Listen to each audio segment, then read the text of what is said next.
Hey, everybody, and welcome back to the Daily Drive, where our goal is to know Jesus a little better so we can live like him a little more. Today, I want to continue a conversation we've been having on the condition of our hearts. In Mark chapter 4, Jesus tells a story about a farmer who is scattering seed, and that seed lands on different kinds of soil. If the soil wasn't right, it didn't matter how much seed you put on it, it would struggle to grow. In fact, I learned this the hard way a couple of years ago.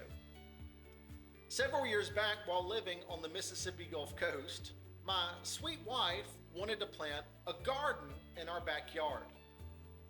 Before we got started, I talked to several other people on the best way to go about doing this. And I learned more about gardening and soil than I ever wanted to know.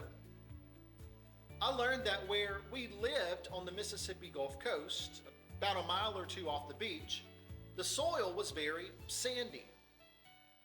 It was acidic and didn't have any nutrients.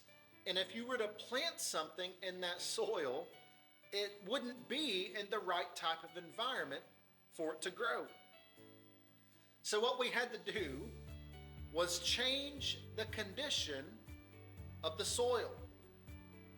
We built a raised bed, we added garden soil, topsoil, fertilizer, and changed the condition of that soil so that things could grow. And I'm so glad that we did that. If we didn't take the time to make the soil right, we would have wasted a lot of time, a lot of money, and nothing would have grown in that moment. And guys, the same thing is also true in your life.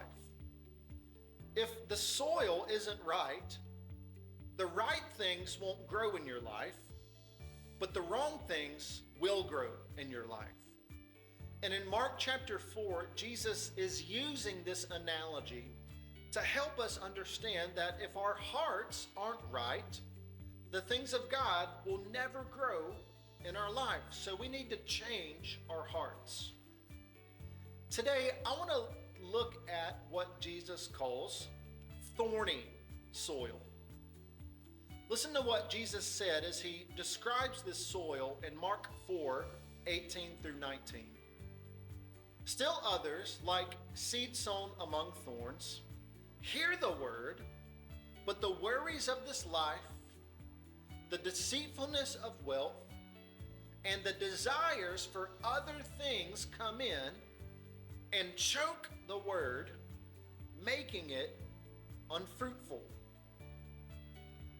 I don't know what word you would use to describe this type of soil, but I think busy is very fitting.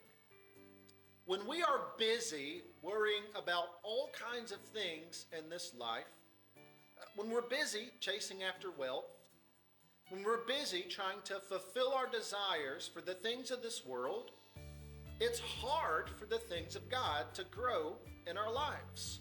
And so let me ask you, are the things of this world competing for your time and attention that you should be spending with God?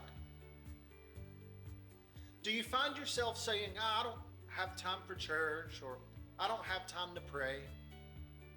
Do you find yourself too busy to help that neighbor who may be in need? If so, you may have a thorny heart that's choking out the things of God in your life. If that's you, I want you to ask God to help you think through your priorities in life.